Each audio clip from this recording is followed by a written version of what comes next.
ونستعينه ونستغفره ونعوذ بالله من شرور أنفسنا ومن سيئات أعمالنا من يهد الله فلا مضل له ومن يضلل فلا هادي له أشهد أن لا إله إلا الله وحده لا شريك له وأشهد أن محمدا عبده ورسوله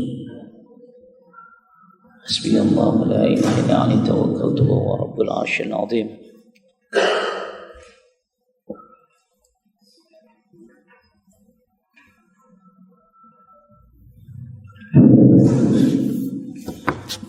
إن أصدق الحديث كتاب الله وخير الهدي هدي محمد صلى الله عليه وسلم شر الأمور محدثاتها وكل محدثة بدعة وكل بدعة ضلالة وكل ضلالة في النار.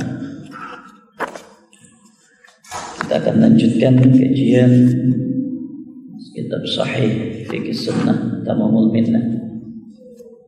Kita akan masuk kepada pembahasan sampai mana Pak? Bab apa nih?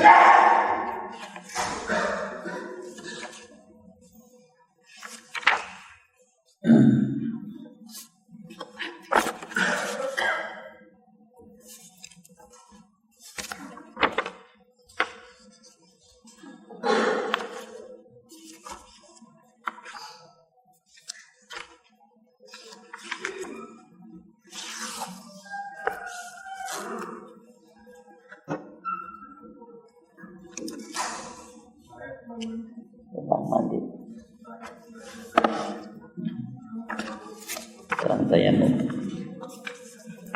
halaman 169.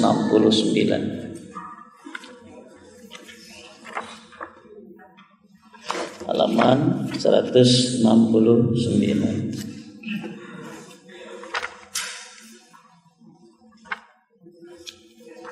Tentang tayamum.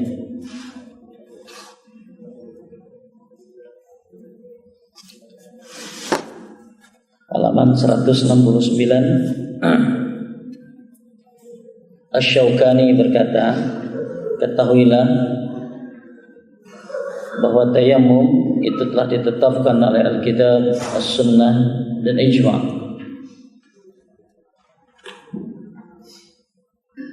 Salah satu dalil dari Al-Quran tentang tayamum adalah surat Al-Maidah ayat 6. Falam tajidu ma'a fatayammamu sa'idan tayyiba famsahu biwujuhikum wa aydikum minhu. Maka apabila kalian tidak mendapatkan air, maka bertayamumlah dengan tanah yang baik, maka usaplah wajah-wajah kalian dan dua tangan kalian darinya. Ini dalil dari Al-Quran surat Al-Maidah ayat 6, dalil tentang tayamum. Sudah? Yang mana jadinya? Jabirah.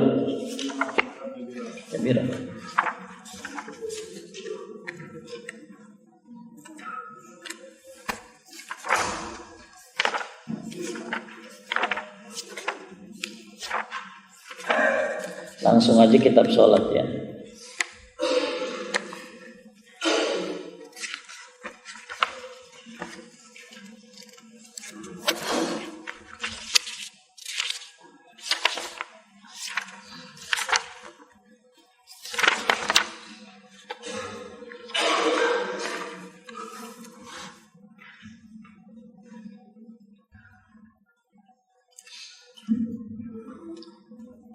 Mushaf Jabirah ya. Apa kitab sholat langsung? Jabirah. Mengusap Jabirah ya. Kita lihat makna Jabirah adalah potongan kayu yang didebatkan di atas tulang yang retak agar menyambung kembali, kemudian diikatkan di atasnya, dan di antara bentuknya atau adalah gifs dan semisalnya. Kita akan bahas gimana ketika seseorang tangannya terluka, kemudian dia pakai gips, bagaimana cara berwudunya? Hukumnya, ulama berbeda pendapat dalam hukum mengusap di atas jabirah, pembalut tulang patah, dengan perbedaan sebagai berikut. 1. Mayoritas ulama berpendapat bahwa seseorang disyariatkan mengusap jabirah ketika berwudu dan mandi, dan ia menyempurnakan dengan membasuh anggota tubuh yang tersisa. Kedua, sedang yang lainnya berpendapat bahwa seseorang tidak diperbolehkan mengusap jabirah karena mengusap jabirah bukan hal yang disyariatkan. Kemudian mereka berbeda menjadi dua pendapat. Pertama, bahwa kewajiban membasuh anggota tubuh yang dibalut ini adalah gugur karena Allah Subhanahu wa taala tidak membebankan kepada seorang kecuali dengan kemampuannya. Kedua, bahwa ia mesti bertayamum lantaran anggota tubuh yang dibalut ini dan berwudu atau mandi terhadap anggota tubuh yang tersisa. Baik, Bapak Ibu sekalian muliakan Allah, halaman 183 tentang jabirah. Kalau mayoritas ulama berpendapat orang yang sakit, tangannya digips, kakinya digips, maka dia tetap berwudu, ya, dan menyempurnakan wudunya dengan membasuh anggota tubuh yang tersisa. Misalnya dia tangannya sakit di sini, maka dia berwudu seperti biasa. Akan tetapi untuk tangannya cukup diusap saja, ya, diusap saja di atas, berarti di atas apa? Gips. Ini pendapat yang kebanyakan jumhur ulama. Seperti halnya ketika seseorang dia junub, sama halnya juga tadi kalau tadi wudu. Nah kalau sekarang mandi. Ketika dia junub, maka orang yang sakit tangannya ini dia mandi seperti biasa, mandi junub, tapi untuk tangannya diapain? Diusap saja atas. Pendapat yang kedua, tidak perlu diusap lagi itu, cukup dia mandi saja biasa, maka tangannya nggak usah dibasuh, ya, karena la yukallifullahu nafsan illa wus'aha. Pendapat yang ketiga, bahwa ya sudah dia tayamum saja, ya, dia tayamum saja karena tangannya tidak bisa dibasuh. Dalil-dalil pengunggulan, mayoritas ulama berdalil dengan hadis Jabir bin Abdullah radhiyallahu anhu berkata, karena kami pernah keluar dalam satu perjalanan, lalu salah seorang di antara kami tertimpa batu yang menyebabkan luka pada bagian kepalanya. Kemudian ia mimpi bersetubuh, lalu ia berkata kepada sahabat-sahabatnya, apakah kalian menemukan keringanan bagiku untuk bertayamum? Mereka menjawab, kami tidak menemukan keringanan untukmu, karena engkau masih dapat menggunakan air. Lalu ia mandi, kemudian ia meninggal tatkala kami tiba di hadapan Rasulullah sallallahu alaihi wasallam. Peristiwa itu diberitahukan kepada beliau. Beliau bersabda, mereka telah membunuhnya. Semoga Allah membunuh mereka. Maka mengapa mereka tidak bertanya kalau mereka tidak tahu? Sesungguhnya obat kebodohan itu tidak lain adalah dengan bertanya. Sesungguhnya cukup baginya bertayamum dan membalut lukanya itu dengan sepotong kain, lalu ia mengusapnya dan membasuh anggota tubuh lainnya. Aku berkata, pada sanad hadis ini terdapat kelemahan. Di dalamnya ada rawi yang bernama Zubair bin Khariq. Ia tidak kuat, akan tapi hadis ini memiliki syahid yang lain dari hadis Ibnu Abbas, dan akan datang penjelasannya. Namun dalam teks hadis tidak tercantum kata mengusap pembalut, sedang posisi dari hadis Ibnu Abbas ini hanyalah sebagai syahid. Maka tambahan kata ini, yaitu mengusap jabirah, tetap dalam status lemah yang tidak dapat dikuatkan dengan riwayat yang kedua. Ini sebenarnya pernah dibahas dalam bab tayamum. Ada seorang yang sedang berjalan, tiba-tiba kena batu kepalanya. Kemudian dia minta tayamum, ternyata enggak ada keringanan sama teman-temannya. Ini dalil hati-hati ketika kita berfatwa kepada orang. Ternyata orang ini ketika dia mandi malah meninggal dunia.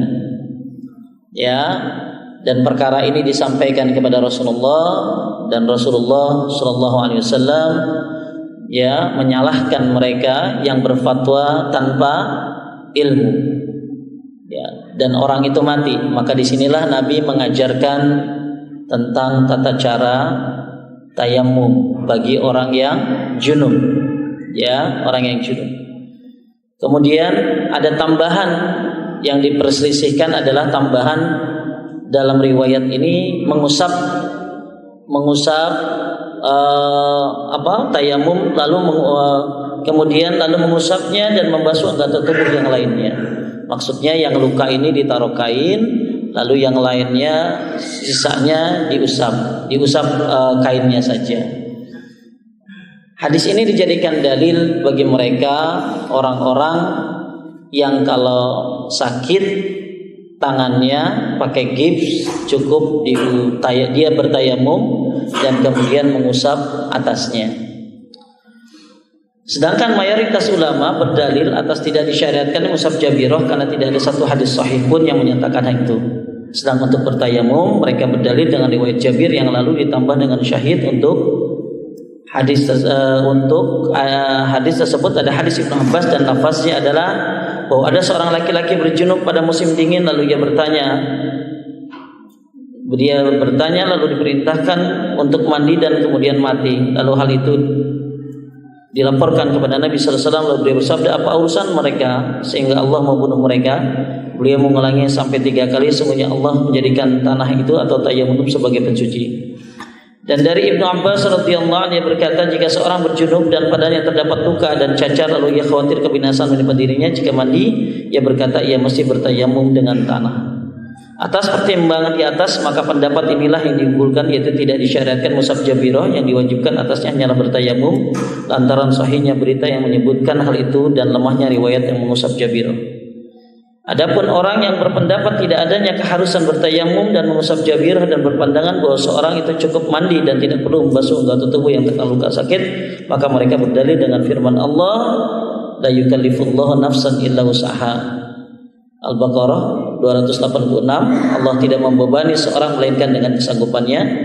Mereka berkata, maka orang ini tidak memiliki kesanggupan untuk membasuh anggota tubuhnya, maka gugurlah kewajiban membasuhnya dan tidak ada dosa atasnya. Aku berkata, tetapi hadis tayamum sahih dengan berapa syahidnya dan ia tetap berkewajiban membasuh anggota tubuh yang tersisa berdasarkan asalnya, dan pendapat ini yang lebih menenangkan hati. Jadi kesimpulan dari penulis yang menurut penulis lebih sahih adalah bagi mereka yang tangannya sakit, kakinya sakit, lalu ada gips, maka dia boleh bertayamum. Ya, maka dia boleh bertayamum. Kemudian kalau dia boleh bertayamum, sama halnya juga dengan mandi. Dia tinggal tayamum saja karena dia sakit. Akan tetapi ulama yang lain berpendapat, ya berarti dia tetap melakukan wudu, akan tetapi yang lainnya sisanya tinggal diusap saja. Ya.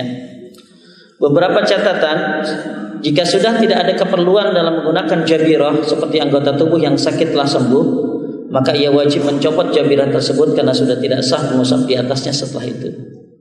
Nomor 2, dalam mengenakan jabirah tidak disyariatkan harus dalam keadaan suci sebelumnya, sebagaimana halnya berlaku pada khuf. Begitu juga tidak disyaratkan adanya masa pengusapan, bahkan persoalan terkait dengan adanya sebab jabirah dikenakan sekalipun dalam waktu jangka yang panjang. Kalau kita mau basuh kaos kaki, itu kan syaratnya kaos kaki kita harus dimasukkan kaos kakinya dalam keadaan berwudu, ya. Maka untuk jabirah kita tidak perlu untuk mengusap jabirah ini wudu dulu baru pakai gipsnya, tidak. Misalnya kita pengen, ini perbedaan antara mengusap jabirah dengan mengusap kaos kaki. Kalau kita pengen berwudu nanti di bandara atau di atas pesawat, pengen ngusap kakinya ini, dengan cukup atasnya saja, ya, atau sepatunya saja. Caranya adalah dia berwudu sempurna di rumah. Ketika dia sudah berwudu sempurna di rumah, baru dia masukin kaos kakinya dan sepatunya. Maka nanti ketika batal, dia cukup berwudu seperti biasa, lalu kakinya dia tinggal usap saja. Ini untuk wudu. Akan tetapi untuk jabirah tidak berlaku. Ya, untuk jabirah tidak berlaku. Maksudnya apa? Kalau dia mau mengusap jabirah karena dia memang kakinya, tangannya sakit di gips, maka cukup dia berwudu biasa atau baru tangannya diapain? Diusap saja. Ya. Bagi yang memang tangannya sulit ya atau berbahaya, maka dia bertayamum saja. Ya, dia bertayamum saja. Jadi sebenarnya banyak pilihan bagi kita. Ketika tangan kita sakit dan kita bisa berwudu, ya berwudulah. Tapi nanti yang jabirahnya cukup diusap saja di atasnya. Tapi bagi yang berpendapat karena dia sakit maka dia bertayamum, maka itu juga tidak apa-apa.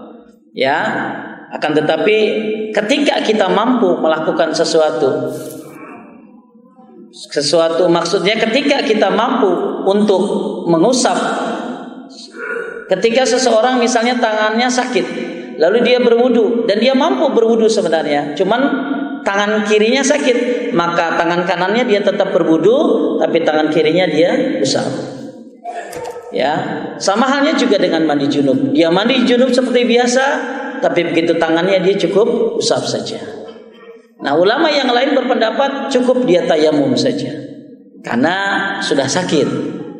Ya, saya lebih tenang ketika dia mampu untuk mandi, dia mampu untuk berwudu, maka lebih baik dia mandi atau berwudu saja.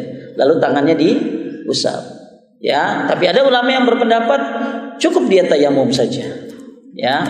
Nah, ini kalau saya lebih menenangkan hati, saya akan tetap wudu, ya, lalu yang sakit baru diusap, ya, baru diusap. Tapi ulama yang lain berpendapat maka dia dianjurkan cukup tayamum saja. Kemudian yang ketiga, apabila seorang melepaskan jabirahnya dan dia sebelumnya masih memiliki air wudu, maka pembuatan ini tidak mempengaruhi keabsahan wudunya selama ia belum hadas.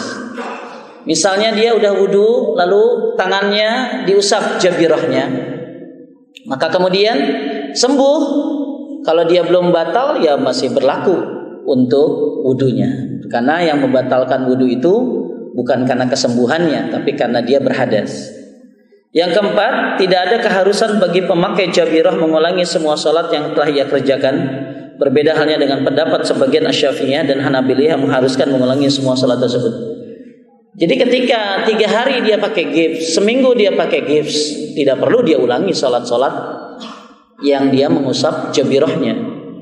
Ya, berbeda dengan sebagian Syafi'iyah yang diharuskan untuk diulangi salatnya. Jadi misalnya bapak-bapak pakai jabirah 3 hari, maka ulangi sholatnya selama 3 hari.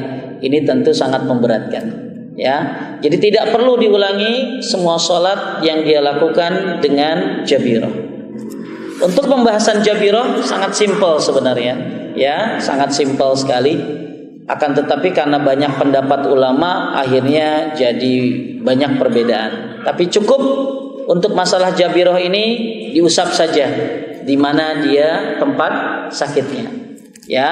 Tapi bagi yang memang tidak mampu, ya, dan memang dua-duanya sakit, ya, tangannya, maka dia diperbolehkan untuk tayamum, insyaallah.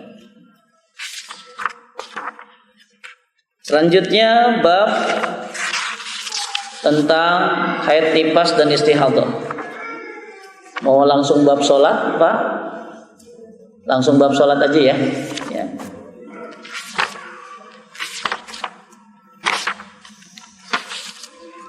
Halaman 211,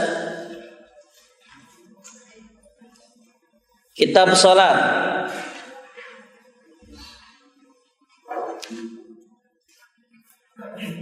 Secara etimologi sholat berarti doa. Allah Subhanahu wa taala berfirman, dan berdoalah untuk mereka, sungguhnya doa kamu itu kesejahteraan jiwa bagi mereka. At-Taubah ayat 103. Sedangkan salat menurut syariat adalah beribadah kepada Allah dengan ucapan-ucapan dan perbuatan tertentu yang dimulai dengan takbiratul ihram, diakhiri dengan salat. Hukum salat, dalil dari Al-Quran surat An-Nisa ayat 103, Innas salata kanat 'alal mu'minina kitaban mawquta. Sungguhnya salat adalah kewajiban yang ditentukan waktunya atas orang-orang yang beriman. Yang kedua dari As-Sunnah dari Ibnu Umar radhiyallahu anhu bahwa Rasulullah sallallahu alaihi wasallam bersabda, Islam dibangun di atas 5. Yang pertama syahadat, yang kedua salat, yang ketiga zakat, yang keempat puasa, kemudian kemudian haji ke Baitullah bagi yang sanggup. Yang ketiga adalah ijma' dari ulama. Ini dalil-dalil dari Al-Quran, As-Sunnah, dan kemudian ijma' para ulama tentang wajibnya salat. Kemudian kedudukan salat. Ya. Salat adalah bagian daripada fardu Islam yang terpenting yang mengiringi 2 kalimat syahadat. Dengan demikian tatkala Nabi sallallahu alaihi wasallam mengutus Muaz ke Yaman, beliau berpesan kepadanya, hendaklah yang pertama kali kamu suruhkan kepada mereka adalah mengakui bahwa tidak ada ilah yang berhak diibadahi melainkan Allah dan Muhammad adalah utusan Allah. Jika mereka telah memenuhi ajakanmu, maka beritahukan kepada mereka bahwa Allah mewajibkan kepada mereka salat 5 kali dalam sehari semalam. Pernah hari Minggu berapa hari yang lalu ada seorang mu'alaf masuk Islam dari agama Nasrani di Masjid Darussalam Cibubur, kota wisata. Di Masjid Darussalam ini ternyata ada mu'alaf center. Jadi ada mu'alaf center dan dipimpin oleh orang yang memang mu'alaf tapi sebagai ketua mu'alaf dan sudah lama. Kelihatannya luar biasa. Orang ini orang Chinese tapi dia masuk Islam dan jadi ketua mu'alaf center di kota wisata. Kemudian juga ternyata di kota wisata ini bukan hanya ada mu'alaf center tapi ada rumah singgahnya. Ada rumah singgah buat para mu'alaf yang diusir dari keluarganya. Ini suatu hal contoh yang bagus tentunya bagi Masjid As-Sof ini. Mungkin bisa belajar atau mungkin sudah ada. Ya. Lalu saya membimbing orang yang masuk Islam ini. Setelah saya bimbing, saya berikan tausiah sedikit, lalu dapat sertifikat buat yang masuk Islam. Setelah itu maka ketua mu'alafnya bilang begini, ayo kita belajar sholat. Ayo kita belajar sholat kepada yang baru masuk Islam ini. Kemudian ketua mu'alaf ini berkata kepada saya, ini mungkin perkataan ini menurut saya bersumber dari pengalaman-pengalaman orang-orang mu'alaf yang dia tangani. Dia berkata, pintu masuk Islam itu baca syahadat, tapi pintu keluar dari Islam itu sholat. Saya ulangi, pintu masuk Islam itu baca syahadat, tapi pintu keluar dari Islam itu sholat. Maksudnya betapa banyak para mu'alaf yang setelah dia masuk Islam tapi tidak sholat. Ya, tapi tidak sholat. Sedangkan tentang sholat ini dalil dari Quran dan hadis dan ijma' luar biasa.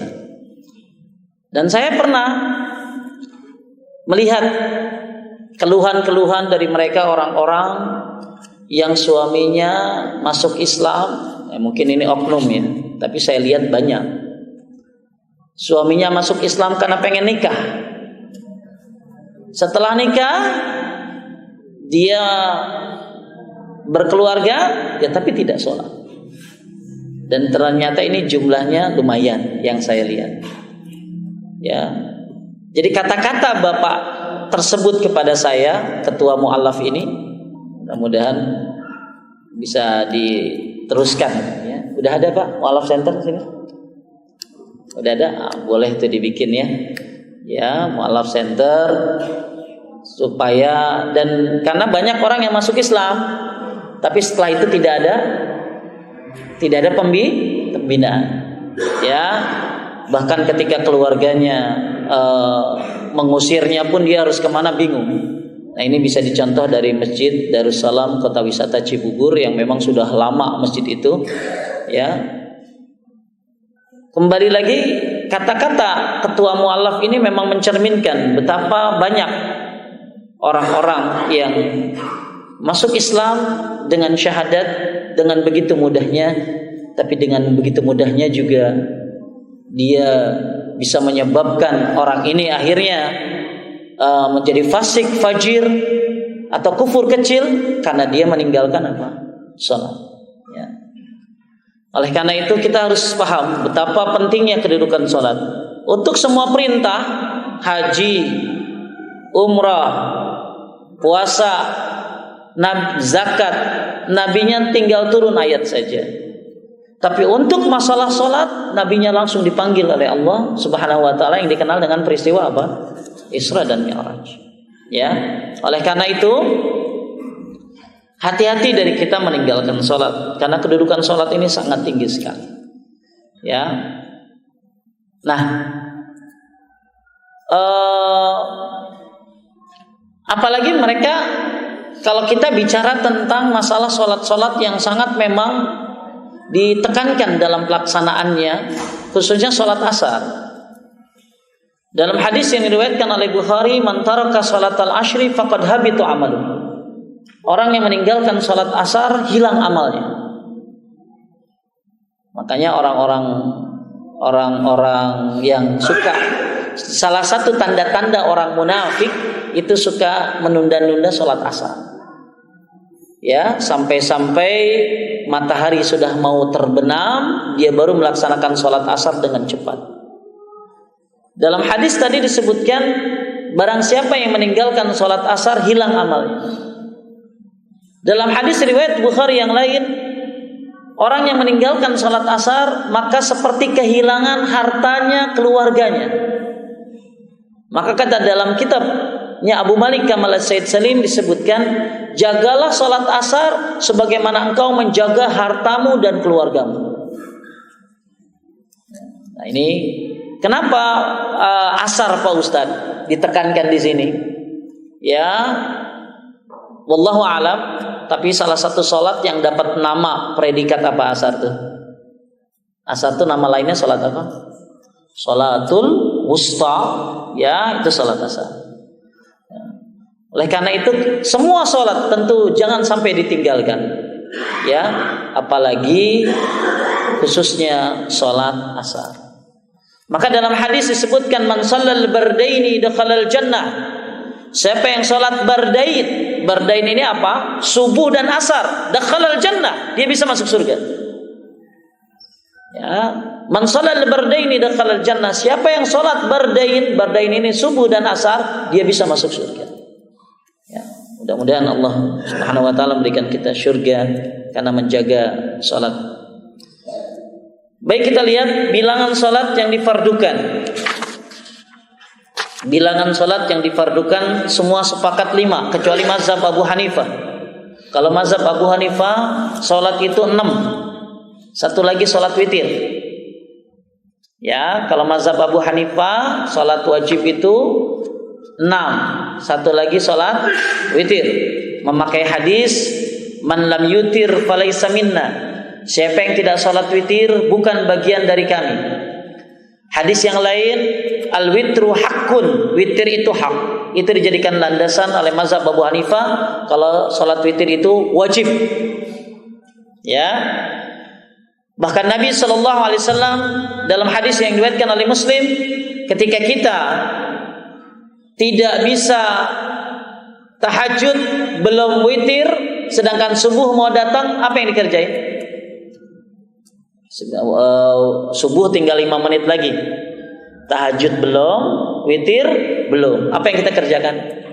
Maka Nabi sallallahu alaihi wasallam nyuruh untuk witir. Ya, makanya Abu Hanifah ngambil hadis-hadis tadi bahwa salat witir itu wajib. Tapi ulama sepakat ya berdasarkan hadis ya ini ya dari Anas bin Malik dari Abu Dzar radhiyallahu anhu tentang hadis Al-Isra di atas Allah telah memfardukan 50 salat atas umatku. Lalu ia menyebutkan hadis tersebut hingga pada sabdanya, kemudian aku kembali kepada Rabbku, lalu dia berfirman, ya, ia berjumlah 5 dan 5 itu sebanding dengan 50 kali, tidak ada firman yang diganti di hadapanku. Dalil yang lain, seorang laki-laki datang menemui Ubadah bin As-Samit radhiyallahu anhu, halaman 213.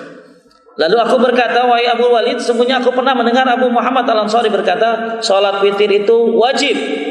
Maka Ubadah berkata, Abu Muhammad dusta. Saya pernah mendengar Rasulullah sallallahu alaihi wasallam bersabda, ada 5 waktu salat yang Allah fardukan atas hamba-hambanya. Barang siapa yang mengerjakannya tanpa mengurangi salah satu di antara sama sekali karena meremehkan kewajibannya, maka sungguhnya Allah akan mewajibkan satu janji baginya pada hari kiamat nanti untuk masukkannya ke dalam surga. Dan barang siapa yang mengerjakannya namun mengurangi salah satu di antaranya sama sekali karena meremehkan kewajibannya, maka ia tidak mendapatkan janji di sisi Allah. Bila Allah menghendaki, maka dia menyiksanya, dan jika dia menghendaki, maka dia mengampuninya. An Talha bin Ubaidillah radhiyallahu anhu anna Arabiyyan ata Nabi sallallahu alaihi wasallam faqala ya Rasulullah ma za iftaradallahu alaihi min as-salah faqala 5 salawat qala fa hal alayya ghairaha qala la illa an tatawwa. Dari Talha bin Ubaidillah bahwa seorang Arab dusun mendatangi Nabi SAW lalu bertanya, wahai Rasulullah, apa sajakah salat yang difardukan Allah atas diriku? Lalu beliau bersabda, salat yang difardukan Allah atas diriku. Lalu beliau bersabda, salat 5 waktu. Lalu dia bertanya lagi, apakah ada kewajiban atasku selainnya? Beliau bersabda, tidak, kecuali engkau melakukan yang sunnah. Jadi semua dalil tadi bahwa salat 5 waktu cuma 5. Cuman tadi Abu Hanifah menambahkan salat witir wajib dengan alasan hadis-hadis tadi, itu ijtihad dari dia, tapi yang rajih dan yang benar salat wajib cuma 5. Ada lagi yang menyatakan salat tahiyatul masjid itu wajib. Ada lagi yang menyatakan salat tahiyatul masjid itu wajib, tapi bukan wajib waktu, hanya wajib tempat. Kalau wajib waktu cuma berapa? 5. Tapi kalau ada yang menyatakan salat tahiyatul masjid itu wajib tempat.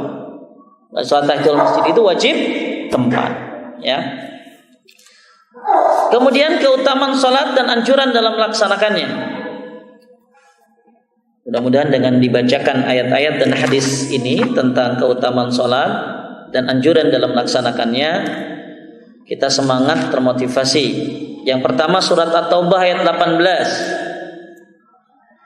Innama ya'muru masajidallah man amana billahi wal yawmil akhir wa aqamas salah wa ataz zakata wa lam yakhsha illallah fa'asa ulaika ayyakunu minal muhtadin.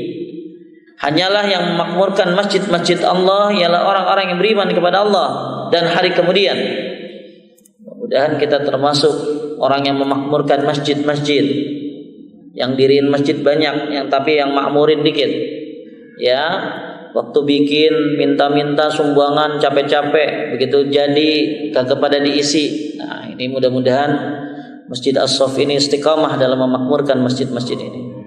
Karena pahalanya sangat banyak sekali yang akan kita lihat nanti di sini, pahala-pahala keutamaan jalannya ke masjid, mengisi safnya, ya, sampai rukuknya, sujudnya dan lain sebagainya, pahala yang luar biasa. Bahkan orang-orang dulu para salafus saleh, kalau ketemu anaknya ditanya, tadi dapat sholat nggak berjamaah, dapat di shaf mana? Ya, harusnya hendaknya ini kita contoh, bertanya kepada anak-anak kita, karena banyak juga anak-anak yang datang ke masjid, ya tapi mungkin bercanda. Ya, para salafus saleh bertanya kepada anaknya, tadi di shaf berapa? Ya. Hanyalah orang yang makmurkan masjid-masjid Allah ialah orang-orang yang beriman kepada Allah dan hari kemudian, serta tetap mendirikan salat, menunaikan zakat dan tidak takut kepada siapapun selain kepada Allah, maka merekalah orang yang diharapkan termasuk golongan orang-orang yang mendapatkan petunjuk. Jadi salah satu bapak-bapak yang kita doakan dalam sholat, ihdinas siratal mustaqim, tunjukilah kami jalan yang lurus. Ya, salah satu jawaban petunjuk dari Allah adalah dengan melakukan apa?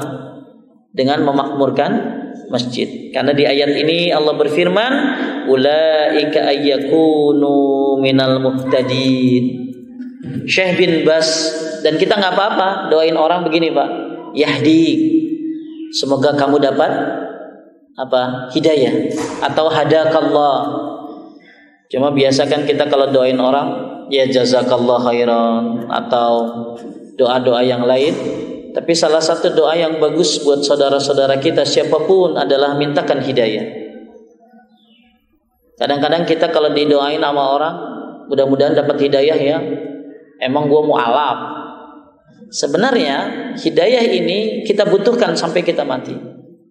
Maka kata Syekh Abdul Aziz bin Bas, beliau berkata, apabila ada orang lain mendoakanmu semoga engkau mendapatkan hidayah, maka ya ini termasuk sebuah kebaikan, karena kita butuh hidayah sampai mati. Nah, salah satu hidayah yang Allah berikan kita supaya cara hidayah kita ini terus menerus istiqomah dalam hidayah Allah adalah dengan memakmurkan masjid, dengan sholat berjamaah. Ya, jadi kita sering berdoa ihdinas siratal mustaqim, tunjuki ya Allah. Dalam ayat lain Allah berfirman, wa in tuti'uhu tahtadu. Kalau kalian ikuti aku, maka kalian akan dapat petunjuk. Itu yang pertama. Jadi kalau pengen dapat petunjuk, ikuti Rasulullah sallallahu alaihi wasallam. Yang kedua, ketika kita pengen dapat petunjuk dari Allah Subhanahu wa taala, maka salatlah berjamaah di masjid. Makmurkan masjid. Yang ketiga, ketika kita pengen mendapatkan petunjuk dari Allah Subhanahu wa taala, bacalah Al-Qur'an. Zalikal kitabul la raiba fi udallil muttaqin. Makanya Syekh Muhammad Fawaz menulis sebuah artikel tentang niat membaca Al-Qur'an. Jadi salah satu niat baca Quran, minta kepada Allah, ya Allah, aku baca Quran ini, berikanlah aku petunjuk. Maka Ibnu Taimiyah, Ibnu Qayyim, ya menuliskan salah satu cara mendapatkan hidayah adalah dengan membaca Al-Quran. Banyak cara mendapatkan hidayah dari Allah Subhanahu wa taala. Salah satunya adalah dengan mengikuti Nabi sallallahu alaihi wasallam. Yang kedua, memakmurkan masjid, ya. Yang ketiga adalah dengan membaca Al-Quran. Dan kita boleh mendoakan orang lain supaya dapat apa tadi? Hidayah, walaupun dia memang orang Islam. Ya, semoga Allah berikanmu hidayah. Hadakallah atau yahdi. Imam Ahmad pernah didoakan oleh seorang sahabatnya. Ya, sahabatnya bilang begini sama Imam Ahmad, semoga engkau dimatikan di atas Islam. Maka Imam Ahmad berkata, semoga aku dimatikan di atas Islam dan sunnah. Di atas Islam dan sunnah. Nah, ini termasuk salah satu doa, ya. Hadis yang akan kita baca sekarang dari Abu Hurairah radhiyallahu anhu berkata, aku mendengar Rasulullah sallallahu alaihi wasallam bersabda, apa pendapat kalian sekiranya ada sungai di depan pintu salah seorang di antara kalian yang mandi darinya setiap hari 5 kali? Apakah masih ada yang tersisa dari kotorannya? Mereka menjawab, tidak ada yang tersisa sama sekali. Nabi bersabda, yang demikian itu adalah perumpamaan salat 5 waktu. Allah menghapuskan dosa-dosa dengannya. Fazalika masalus salawatil khams yamhullahu bihinnal khataya. Jadi Bapak, Ibu, ketika orang melaksanakan salat 5 waktu, diibaratkan dia orang yang mandi 5 kali. Ya, orang mandi 2 kali aja udah bersih. Bagaimana kalau orang ini mandi 5 kali?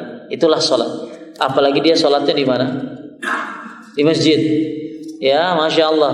Dalam sebuah hadis disebutkan, man tatahhara fi baitihi summa masya ila baitin min buyutillah yaqdi faridatan min faraidillah kana khatwatahu ahdahuma tahuttu hati'ah wal ukhra tarfa'u darajah. Barang siapa berwudu di rumahnya. Nah, yang bagus sunnahnya wudunya di mana? Di rumahnya. kemudian dia melangkahkan kakinya ke masjid, satu langkah menghapuskan dosa dan satu langkah naik derajat di hadapan Allah Subhanahu wa taala. Ya, berapa langkah bapak-bapak ke sini? Ya. Kalau yang naik motor gimana Pak Ustaz? Ya, enggak usah dipikirin. Mudah-mudahan perputaran roda. Ya. Nah, jadi betapa luar biasa berjalannya ke masjid saja satu langkah menghapuskan dosa, satu langkah naik derajat di hadapan Allah Subhanahu wa taala. Bahkan di dalam riwayat yang lain dalam kitab Salatul Mu'min disebutkan keutamaan salat berjamaah di masjid itu pahalanya seperti haji dan dia pakai ihram. Orang yang pakai ihram dan berhaji.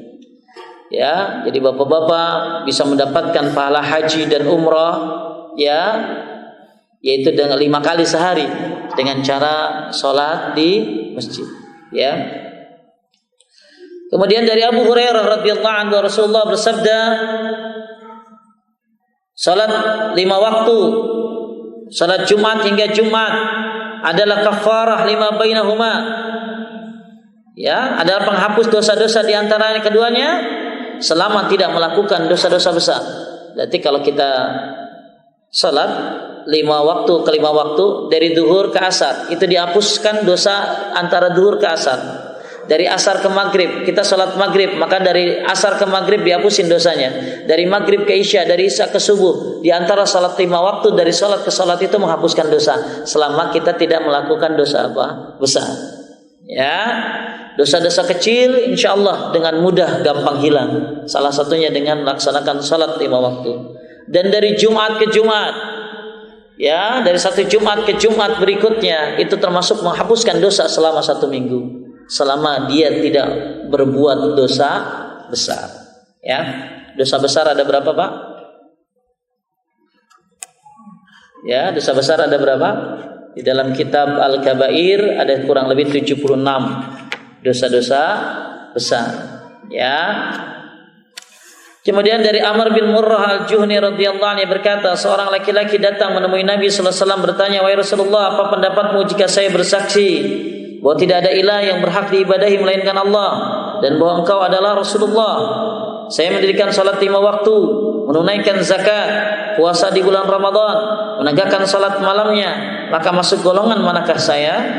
Nabi bersabda, "Minas siddiqin wasyuhada," dari golongan siddiqin dan syuhada. Masya Allah.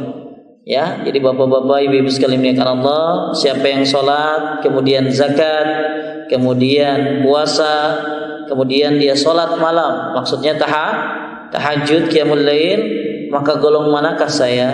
Nabi bersabda, "Minas siddiqin wasyuhada." Ibnu Qayyim, ini termasuk tambahan buat kita. Ibnu Qayyim Al-Jauziyah berkata, siapa yang menuntut ilmu, ya, untuk menghidupkan Islam, fahuwa minas siddiqin. Siapa yang menuntut ilmu untuk menghidupkan Islam, maka dia termasuk golongan orang-orang siddiqin. Jadi niatkan belajar Anda pada pagi hari ini atau setiap Anda belajar, ya, tentang ilmu agama, niatkan untuk menghidupkan Islam, maka kita juga mendapatkan gelar apa tadi? Siddiqin. Ya. Bahkan kalau yang sholat, puasa, zakat, qiyamul lail, ini bukan hanya siddiqin tapi wasyuhada. Kemudian dari Amr bin Abdullah bin Amr radhiyallahu anhu, seorang laki-laki datang menemui Rasulullah sallallahu alaihi wasallam, kemudian bertanya tentang amal perbuatan yang paling utama. Nabi bersabda, salat. Orang itu bertanya lagi, kemudian apa? Nabi menjawab, kemudian salat. Orang itu bertanya lagi, kemudian apa? Nabi menjawab, kemudian salat. Orang itu bertanya lagi, kemudian apa? Nabi kemudian bersabda, jihad fi sabilillah. Ya, jadi Nabi menjawab 3 kali, amal yang utama adalah salat. Ya, makanya orang-orang dulu sangat senang berlama-lama dengan salat. Bahkan salat ini termasuk bentuk syukur kepada Allah Subhanahu wa taala. Allah berfirman, "Inna a'tainakal kautsar fashalli." Ya, fashalli rabbika wanhar. Kami telah memberikanmu nikmat yang banyak, maka salatlah. Maka salat adalah bentuk dari rasa syukur kepada Allah Subhanahu wa taala. Bahkan ya, dalam salat ini ya banyak sekali keutamaan-keutamaan yang lainnya ya. Kemudian dari Abu Dzar dalam hadis yang lain Nabi bilang begini, istaqimu wa lan tuhsu wa'lamu anna khaira a'malikum as-shalah. Istaqimu, istiqamah, wa lan tuhsu, jangan banyak itu. Wa'lamu anna khaira a'malikum as-shalah. Amal yang terbaik adalah salat. Amal yang terbaik adalah salat. Maka salat adalah amal terbaik. Ya, maka orang-orang dulu sering menghatamkan Quran dalam salatnya. Saya baca kisah Imam Ahmad, luar biasa. Imam Ahmad itu sehari dia sholat 300 rakaat. 300 rakaat itu berarti yang wajibnya kan 17. Ya, tambah qiyamul lail anggap 11. Kemudian duha, kalau duha ini boleh tanpa batas. Ya, kalau mazhab Syafi'i, Ahmad, Malik duha itu 8. Kalau Abu Hanifah 12. Kalau pendapat yang lain berdasarkan riwayat Muslim tanpa batas. Jadi dihitung, kata Abdullah anaknya, bapaknya Imam Ahmad sholat sehari 300 rakaat. 300 rakaat ini berarti lebih banyak yang sunnahnya ya, dan dia melakukan itu luar biasa. Suatu ketika Imam Ahmad kena fitnah. Fitnah itu apa? Di situ yang mengatakan Quran itu makhluk. Jadi pada zaman Al-Khalifah Al-Ma'mun, Imam Ahmad disuruh mengatakan Quran itu makhluk. Maka Imam Ahmad tidak mau. Maka kalau Imam Ahmad pada waktu itu bilang Quran itu makhluk, maka kita sampai hari ini mungkin bilang Quran itu makhluk. Ya. Akhirnya Imam Ahmad berdoa karena dia akan dihukum, akan dipanggil untuk dihukum. Dia berdoa, maka Al-Ma'mun pada malam itu meninggal dunia. Dan akhirnya kemudian diganti oleh Al-Mu'tasim. Al-Mu'tasim ini meneruskan apa yang dilakukan oleh Al-Ma'mun. Akhirnya Imam Ahmad dipecut dengan pecutan yang banyak. Kemudian dia setelah dipecut sakit, maka setelah dia sakit itulah dia mengerjakan sholat hanya 150 saja. Jadi kalau lagi sehat berapa Pak? 300. Kalau lagi sakit 150. Kira-kira kita lagi sehat bisa nggak 150? Ya. Kenapa? Khairu a'malikum as-shalah. Karena sebaik-baik amal adalah salat. Karena di dalam salat ada baca Quran, betul? Di dalam salat ada zikir. Di dalam salat ada gerakan-gerakan. Ya. Kalau Anda baca Quran, enggak salat, baca Quran, tidak ada gerakan-gerakan. Anda zikir tidak ada gerakan-gerakan. Tapi kalau salat ada gerakan semuanya, ada baca Qurannya, ada zikir.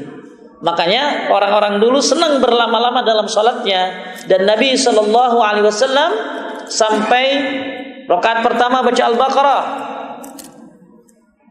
Ya, Al-Baqarah Pak. Sampai Abdullah itu makmumnya bilang begini. Mungkin Nabi kalau Al-Baqarah udah 100 ayat, Nabi ruku kali ya. Karena ada sunnahnya kalau qiyamul lail itu bagus baca 100 ayat. Ternyata Nabi lanjut Al-Baqarah. Kata Abdullah, mungkin Nabi kalau Al-Baqarah beres, Nabi ruku kali ya. Nabi lanjut. Habis Al-Baqarah beres, Nabi lanjut An-Nisa. Kemudian setelah kata Abdullah bicaranya dalam hati ya. Kalau Nabi udah Al-Nisa beres, Nabi ruku kali ya, gitu. Nabi lanjut Al-Imran. Kemudian Nabi ruku sebagaimana berdirinya. Ruku sebagaimana berdirinya. Kemudian Nabi sujud sebagaimana rukunya. Nah, ini dalil Pak, salat yang paling bagus itu seimbang. Seimbang semuanya. Mau dirinya, rukunya, sujudnya seimbang. Kalau kita kagak pernah imbang. Diri kurang lama, sujud nukik, ini tuh. Ya. Maka salat yang paling bagus itu seimbang. Itu yang dilakukan oleh Nabi SAW. Dalam satu rakaat kira-kira berapa jam tuh? Kalau makanya kata Ibnu Abbas lebih baik 2 rakaat tapi khusyuk, bisa nangis daripada banyak rakaat tapi lalai. Banyak orang qiyamul lail ngejar 11 tapi hatinya lalai. Mendingan qiyamul lail 2 rakaat, witir 3 tapi bacaannya panjang-panjang, ya fokus, khusyuk, ya. Ini ya syukur 11 tapi lama gitu loh, ya. Nah, Nabi SAW yang mengerjakan itu, sampai dalam riwayat dari Aisyah, Nabi kakinya apa? Bengkak-bengkak. Kemudian ditanya, afalakuna abdan syakur, tidak pantaskah aku menjadi hamba yang pandai bersyukur? Jadi kalau bersyukur dengan sholat. Ada orang setiap habis sholat wajib dia sujud syukur. Assalamualaikum, dia sujud syukur. Nah, ini nggak ada hadis yang sahih tentang ini. Ya, jadi setiap habis sholat wajib dia sujud lagi. Assalamualaikum dia sujud syukur. Tidak ada hadis yang sahih tentang masalah ini. Ya, kenapa?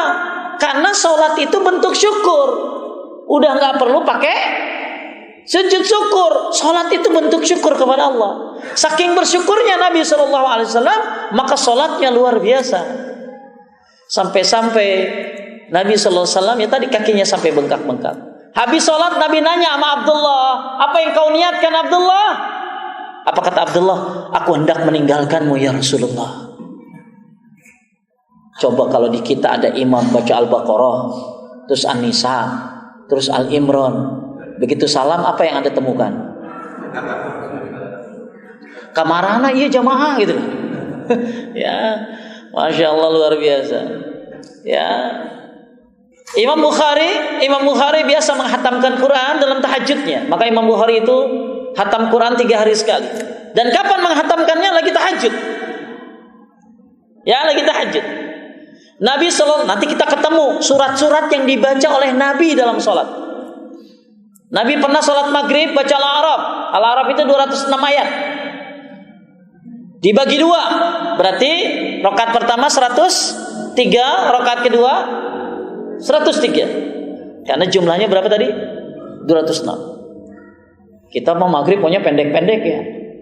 Ya, padahal ada riwayat Nabi baca sampai 103. Karena kepanjangan maka dibagi 2. Boleh Pak, kalau suratnya kepanjangan Bapak bagi 2. Cuman jangan gini, kulhu Bapak bagi 2 gitu. Ya, udah pendek dibagi 2. Ya. Bahkan ketika Utsman bin Affan radhiyallahu an dia meninggal, ditusuk, dibunuh oleh orang-orang munafik, maka istrinya berkata, kalian telah membunuh manusia yang menghatamkan Quran dalam 1 rakaat. Kalian telah membunuh manusia yang menghatamkan Quran dalam 1 rakaat. Luar biasa Utsman bin Affan. Maka boleh diniatin Pak, kata Syekh Muhammad Fawwas dari Yaman, boleh niatin Anda kalau baca Quran pengen mati sambil baca Quran, sebagaimana yang terjadi oleh siapa tadi? Utsman bin Affan. Ya. Umar bin Khattab radhiyallahu anhu pernah dalam sholat hanya membaca 1 ayat dan diulang-ulang sampai datang subuh. Ayatnya begini. Innama ashku basi wa huzni ilallah. Innama ashku basi wa huzni ilallah. Itu dibaca ayat itu sampai subuh. Ya, artinya apa Pak Ustaz? Aku mengadukan segala keluh kesahku hanya kepada Allah Subhanahu wa taala. Ya, dia baca sambil menangis. Siapa tadi? Umar bin Khattab, Abu Bakar As-Siddiq, para sahabat tabi'in, tabi'ut tabi'in, mereka sangat orang-orang yang mencintai salat. Bahkan Abu Darda radhiyallahu an lebih baik kehilangan uang 100 dinar daripada harus ketinggalan salat berjamaah di masjid. 1 dinar berapa sekarang, Pak? 2 juta. 2 berarti hampir 200 juta ya. Ya, lebih baik kehilangan 200 juta daripada kehilangan salat berjamaah di masjid. Sekarang mah kita lebih baik ngojek, lebih baik meeting, lebih baik daripada salat berjamaah. Banyak orang-orang ya, bang nggak sholat bang, kayaknya kotor Pak. Dia nggak bisa bedain mana kotor mana najis. Ya, pernah juga naik taksi, Pak berhenti ya di masjid sholat ya.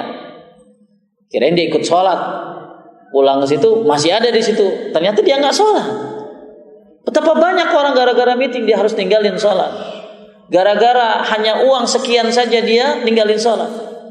Pernah suatu ketika saya sholat di daerah Sudirman.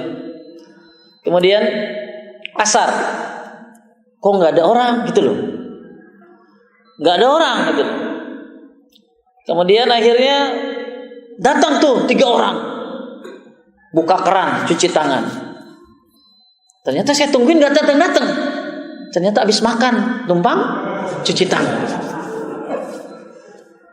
Datang lagi 1 orang. Oh ini mau benar wudu nih, wudu. Habis wudu, ayo mas kita sholat, ya. Komat. Tapi saya sholat duhur dulu ya Pak ya. Kenapa? Tadi saya nemenin bos, nggak enak kalau saya sholat. Saya tanya, emang digaji berapa miliar?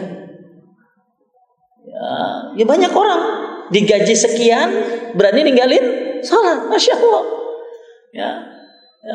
Ya kalau di Arab lain sih ya. Kalau di Arab malah kita nggak usah bilang-bilang. Saya pernah naik taksi, tiba-tiba datang azan, itu taksi langsung trek turun. Ya kalau yang sopan mah diajak atuh ya. Ya, saya ditinggalin aja. Soli, yang ngajak atuh gitu loh. Ya, saya juga bingung, dia berhenti langsung keluar, ternyata dia sholat. Ya kalau begitu kita juga sholat. Maksudnya kita juga mau sholat. Ya, cuman ya harusnya diajak gitu ya. Nah, banyak hal-hal kita lihat orang-orang yang lalai dalam sholat. Pernah suatu ketika ada syekh ceramah. Ya, dia menerangkan kenapa kalimat azan itu Allahu Akbar, Allahu Akbar. Maka dia berkata, karena yang lain kecil, yang besar cuman Allah. Maka ketika kita dengar kalimat Allahu Akbar, Allahu Akbar, yang lain kecil urusanmu, yang besar adalah hanya Allah Subhanahu wa taala. Sampai ketika tadi Abu Darda radhiyallahu anhu. Abu Darda radhiyallahu anhu lebih baik dia kehilangan duit 200 juta daripada dia harus kehilangan salat berjamaah. Bahkan ada sahabat Nabi sallallahu alaihi wasallam, ya, ketika dia datang ke masjid sudah tahiyat akhir, sudah selesai, apa yang dia lakukan? Kalau bapak datang ke masjid udah tahiyat akhir, udah selesai, udah salam, apa yang bapak lakukan? Bapak sholat di situ kan, tapi nggak berjamaah tentunya. Kalau sahabat Nabi nggak Pak, dia cari masjid yang lain yang masih sholat berjamaah. Ya, dia cari masjid yang lain yang masih sholat berjamaah. Bahkan orang dulu pengantin baru saja tetap sholat subuh berjamaah. Siapa yang di sini pengantin baru sholat subuh berjamaah di masjid? Ya, ketika ada seorang datang, pengantin baru, kenapa sholat jamaah? Karena dulu ada sebuah pendapat Kak, kalau yang nikah sama janda 3 hari boleh nggak ke masjid. Kalau yang nikah sama perawan seminggu boleh nggak ke masjid. Ini pendapat ulama. Jadi kalau udah yang seminggu, berarti kalau yang udah sebulan kagak ke masjid gimana tuh Pak? Mungkin nikah sama nenek-nenek gitu tuh, ya. Tapi itu pendapat dari ulama. Ya, makanya dibantah oleh ulama-ulama yang lain. Walaupun apapun yang terjadi, kewajiban sholat berjamaah itu tetap ada. Jadi ada pendapat dari seorang ulama, tapi ini pendapat, makanya jangan ikuti pendapat kalau nggak ada dalilnya. Ya, jadi kalau yang nikah sama janda boleh nggak ke masjid berapa hari? 3 hari. Kalau yang sama perawan seminggu. Ya, nah ini dibahas oleh ulama, tidak ada dalil ini. Ya, nah kemudian oleh karena itu yang udah lama nggak ke masjid, bapak tanya tuh apa dia nikah sama siapa gitu loh. Ya. Kemudian dia ditanyakan, engkau malam pengantin tapi masih sholat berjamaah. Apa jawab dia? Wanita yang melarangku sholat berjamaah adalah wanita yang buruk. Luar biasa. Tetap sholat berjamaah walaupun itu malam pertama buat dia. Ya, ada bapak-bapak yang melakukan ini? Ya, saya juga dulu enggak terus terang gitu ya. Ya, tapi kalau nanti gitu ya mau deh ya gitu ya. Ya, mau sholat jamaah gitu loh. Dan ya, baik Bapak, banyak sekali tentang keutamaan para sahabat melaksanakan sholat berjamaah. Ya. Kemudian Dari Abu Dzar radhiyallahu an, halaman 215, dari Abu Dzar radhiyallahu an bahwa Nabi SAW pernah keluar pada musim dingin pada saat daun berguguran, lalu beliau bersabda, "Wahai Abu Dzar," saya berkata, "saya sambut panggilanmu wahai Rasulullah." Beliau bersabda, "Sungguhnya seorang hamba yang muslim melaksanakan salat semata-mata berharap ridha Allah, maka gugurlah darinya dosa-dosa sebagaimana daun ini berguguran dari pohon ini." Jadi ketika kita salat maka berjatuhanlah. Maka suatu ketika Bapak Ibu, Ibnu Umar melihat, dikasih tahu bahwa ada orang yang sholatnya lama. Ibnu Umar, ada orang sholatnya lama. Maka Ibnu Umar bilang begini, "Mana orangnya?" Ternyata orangnya udah gak ada. Maka Ibnu Umar berkata, "Kalau aku tahu dia orangnya sholatnya lama, akan suruh aku lebih lama lagi sholatnya." Maka Ibnu Umar berkata, karena ketika seseorang sholat, Allah menaruh semua dosa-dosanya di atas punggungnya. Ketika dia ruku, dia sujud, maka berjatuhanlah dosa-dosanya. Ya, makanya mudah-mudahan pulang dari sini dosa-dosa kita hilang semuanya. Maka dianjurkan banyak salatnya apa tadi, seimbang. Kalau bisa lama apa? Rukunya lama, sujudnya. Tapi bukan sujud terakhir, setiap sujud.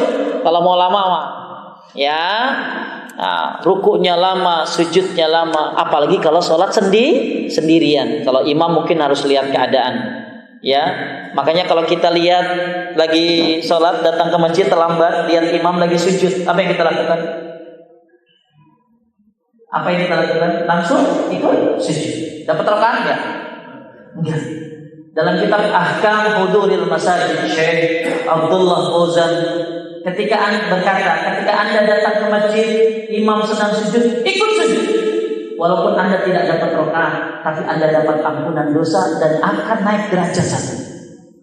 Karena setiap orang yang sujud diampuni dosanya, satu diangkat derajatnya, walaupun nggak dapat apa. Tapi kebanyakan orang kagak mau sujud kan? Imam sujud di atas we. Kita tanya, "Pak, kagak sujud Pak?" Entar gue dia bangun. Padahal ada keutamaannya, apa tuh? Diampuni dosanya. Ya, diangkat derajatnya dengan sujud itu. Bahkan bukan hanya sujud jenis apapun, termasuk sujud syukur, sujud tilawah, ya, termasuk sujud salat, itu menghapuskan dosa dan naik derajat di hadapan Allah Subhanahu wa taala. Ya. Kemudian dari Utsman bin Affan radhiyallahu anhu berkata, "Aku mendengar Rasulullah SAW bersabda." Kalau tadi kan Nabi cerita tentang musim apa tadi? Musim dingin, musim gugur, daun-daun berjatuhan. Alhamdulillah bapak-bapak, ibu-ibu, kita subuh mah kagak dingin-dingin banget, kagak panas-panas banget kalaupun duhur. Bagaimana orang yang tinggal di negeri-negeri yang panasnya luar biasa, dinginnya luar biasa. Saya pernah mengalami sholat subuh di Mesir, pakai baju rangkap 3, pakai celana rangkap 3. Ya, kalau celana dalam ada rangkap 3 juga bagus itu. Dinginnya luar biasa. Dingin luar biasa. Sampai saya harus pakai sarung tangan, pakai topi kupluk, tutupin kuping. Dan yang lebih jadi kenangan saya apa? Saya jalan mundur untuk ke masjid. Kenapa Pak Ustadz jalan mundur? Angin yang begitu kencang campur debu. Ya, waktu itu belum zamannya ada YouTube. Ya, kalau ada YouTube saya masukin gitu ya. Sholat jalan saya mundur ke belakang. Betapa angin kencang sekali. Ya, begitu saya datang ke masjid, Masya Allah, banyak sekali orang-orang hitam, orang-orang ini yang lagi sholat. Bahkan orang Perancis banyak di Mesir. Makanya orang-orang Perancis itu banyak menuntut ilmu di Mesir, pulang ke Perancis ngajarin Islam banyak sekali di Mesir. Dan bersolat berjamaahnya rajin-rajin sekali, Masya Allah. Ya. Padahal mungkin Islamnya lebih lama bapak-bapak. Ya, maka kalau di Indonesia kenapa masjid banyak sepi? Karena udah profesional. Udah profesional itu ya, udah lama Islamnya gitu ya. Udah terlalu banyak amal. Ya, ini hati-hati terlena dengan profesional ini, ya. Dan Masya Allah, ya, bahkan ketika musim panas, apalagi kalau bapak pergi ke Sudan, cuman ada 2 musim di Sudan tuh, musim panas sama panas banget. Itu ke masjid tuh, namanya Cuman alhamdulillah kalau di negeri-negeri Saudi itu masjid kecil pun ada AC-nya. Ya, tapi perjalanan ke masjid itu berat banget, Pak. Sampai kita naik mobil ke masjid itu waktu di Madinah, saking panasnya itu sampai radiator tuh pecah. Waduh, jarak masjid masih jauh. Maksud saya pecahnya harusnya nanti kayak deket-deket gitu ya. Pecah, kita harus jalan. Bahkan ada yang rodanya itu kan peleknya dipegang sampai melepuh. Ya, begitu berat banget. Padahal mungkin berapa ratus meter, tapi karena panas yang luar biasa, itu kayaknya berat banget. Begitu datang ke masjid, AC kan kenapa? Langsung alhamdulillah, langsung minum. Ya, lupa sholat ya, langsung minum karena saking panasnya. Betapa kita orang-orang Indonesia ini penuh dengan kenikmatan. Makanya Allah berfirman, "Summalatus alunna yauma izin anin na'im." Kalian akan ditanya tentang nikmat yang diberikan. Imam Al-Qurtubi memberi dalam tafsirnya ada 10 nikmat yang akan kita pertanggungjawabkan. Di antaranya cuaca yang enak, makan yang enak, termasuk cuaca yang enak. Kalau Anda lihat Palestina, orang Palestina tetap sholat berjamaah. Di Suriah bom di mana-mana, tetap sholat berjamaah. Orang yang ada di Indonesia lebih layak untuk melakukan itu. Betul Pak? Karena kita penuh dengan keamanan. Ya, kalau cuaca di daerah-daerah yang min ya, min 5, min sekian, mereka tetap berjamaah salat subuh di masjid. Kita lebih layak tinggal di Indonesia ini. Indonesia adalah negeri yang indah luar biasa. Ya, sampai ada seorang ustadz turunan Arab dan hitam ustadz ini. Ya, harusnya wajar kalau dia tinggal di Arab. Dia nggak mau tinggal di Arab. Kenapa? Kagak enak, panas. Ya, padahal dia orang Arab. Ya, nggak enak sekali karena cuaca yang seperti itu. Makanya ketika panas, ketika dingin luar biasa, tidak sebanding di Indonesia dengan dingin-dingin yang ada di sana. Ya, apalagi daerah-daerah yang seperti Yaman, masya Allah, ya luar biasa. Saya sendiri jadi jarang mandi Pak, kalau di daerah-daerah seperti itu, karena nggak ada air hangat. Ya, tapi alhamdulillah Allah kasih adil, nggak bau ya Pak. Kalau di Mekah Bapak nggak bau kan tuh? Ya, sehari kita nggak mandi aja udah luar biasa baunya. Saya pernah sampai 5 hari kagak mandi. Terus saya cium kan, kagak bau. Saya tambah aja 2 hari jadi seminggu pas gitu loh. Ya. Nah, ya karena ya alhamdulillah tuh. Makanya ada orang di Yaman namanya Ustadz Bahri. Itu seminggu sekali mandi. Ya hari Jumat doang. Ya, hari Jumat doang. Karena memang dinginnya enggak enak banget. Nusuk sampai ada seorang jamaah Indonesia, salah satu pelajar Indonesia meninggal karena mandi itu, ya dinginnya luar biasa. Ya, nah ini kita alhamdulillah ada air hangat. Ya, bersyukurlah tinggal di Indonesia. Ya, alhamdulillah karpetnya juga bagus, ya sehingga nggak gampang hitam Pak. Ya, biasanya hitam itu kan karena karpetnya kurang bagus, gitu ya. Ya, jadi ada lecet-lecet, ya dan lain nikmat. Apalagi dilihat Masjid As-Soff ini luar biasa. Dari Utsman bin Affan, ia berkata, aku mendengar Rasulullah SAW bersabda, tidak ada seorang muslim pun yang datang padanya waktu salat lalu ia membaguskan wudu, khusyuk dan rukunya, melainkan salat tersebut sebagai penghapus dosa-dosanya selama ia tidak melakukan dosa besar, dan itu berlaku sepanjang masa. Dari Abdullah bin Amr radhiyallahu anhu dari Rasulullah SAW bahwa beliau pada suatu hari menerangkan tentang salat lalu bersabda, barang siapa yang memeliharanya maka salat itu baginya sebagai cahaya. Nah, cahaya ini bisa didapatkan dari wudu, dari salat, termasuk salat isya dan subuh khususnya. Ya, jadi Bapak Ibu, kita minta kepada Allah cahaya, tapi mintanya di dunia. Gimana cara minta cahaya di dunia? Dengan cara wudu, maka wudu ini akan jadi cahaya. Kemudian salat pun akan jadi cahaya, khususnya salat apa tadi? Isya dan subuh. Karena dalam hadis disebutkan basyiril masaina fid dulmi ilal masjid binurit tammi yaumal qiyamah. Kabar gembira bagi orang yang salat malam di masjid, maksudnya isya dan subuh, akan dapat cahaya yang sempurna nanti pada hari kiamat. Nanti di akhirat dalam kitab At-Targhib wa Tarhib, nanti di akhirat ada orang cahayanya kayak gunung, bahkan lebih besar daripada gunung. Bapak pernah lihat orang Pertamina pakai apa? Pakai helm yang ada senternya, itu aja udah bisa nolong dia. Gimana kalau kita cahayanya kayak gunung bahkan lebih? Nanti ada orang yang kedua, cahayanya kayak pohon di kurma di sebelah kanannya bahkan lebih. Kayak dia tiang listrik ada di tangan kanannya tuh, nerangin tuh. Ini orang yang kedua. Yang ketiga, inauzubillah, ada orang yang cahayanya di jempol kakinya. Kadang hidup, kadang mati. Nah, ini nggak tahu nih kenapa. Mungkin sholat subuhnya weekend, ya Sabtu Minggu baru ke masjid. Ya, saya takut nanti cahayanya ada di jempol kaki. Ya, mudah-mudahan ini weekend banyak nih, gitu ya. Nah, mudah-mudahan hari biasa banyak kan? Oh banyak, alhamdulillah, nyenengin nih Bapak. Ya. Yang terakhir nanti ada orang yang cahayanya nggak ada sama sekali. Nah ini orang kafir Pak. Sampai dia berkata kepada orang muslim, orang mukmin, berikan cahayamu. Apa jawab kita? Carilah cahayamu sendiri.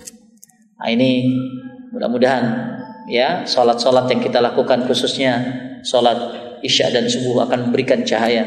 Ya, bahkan Bapak Ibu sekalian yang dimuliakan oleh Allah Subhanahu wa taala, ya, cahaya-cahaya ini pun bisa kita dapatkan. Yang pertama apa tadi? Wudu. Kedua sholat. Tiga khususnya sholat apa? Isya dan subuh. Tambahin lagi, baca doa surat At-Tahrim ayat 8. Rabbana atmim lana nurana waghfir lana innaka ala kulli syai'in qadir. Ya Allah, sempurnakan cahayaku. Sempurnakan cahayaku. Nah, ini surat apa tadi? At-Tahrim ayat berapa? 8. Pengen lebih cahayanya lagi, uban. Uban Pak. Uban itu makanya jangan diapain? Jangan dicabut. Ya, karena itu bagian dari apa tadi? Cahaya. Ya, cahaya. Banyak cara mendapatkan cahaya, tapi cahaya yang paling maksimal yang Anda dapatkan di dunia ini adalah dengan cara sholat, khususnya sholat apa tadi? Isya dan subuh. Barang siapa yang memeliharanya, maka sholat itu baginya sebagai cahaya, bukti dan penyelamat pada hari kiamat. Dan barang siapa yang tidak memeliharanya, maka sholat itu baginya tidak akan menjadi bukti, cahaya dan penyelamat. Dan pada hari kiamat nanti ia bersama Qarun, Fir'aun, Haman ini sekretarisnya, Fir'aun dan Ubay bin Ka'ab. Ya, ada banyak hadis tentang keutamaan salat, dan apa yang kami sebutkan di atas cukup bagi orang yang diberi taufik oleh Allah dan mendapatkan pertolongannya. Kemudian siapakah yang diwajibkan salat? Ya, dari Ali radhiyallahu an, halaman 217, bahwa Rasulullah sallallahu alaihi wasallam bersabda, Rufi'al qalam an salasa, diangkat, maksudnya dimaafkan dari 3 orang. Orang gila hingga ia sadar. Orang gila sampai dia sadar. Jadi orang gila nggak ada kewajiban sholat, ya. Dari anak kecil hingga ia balik.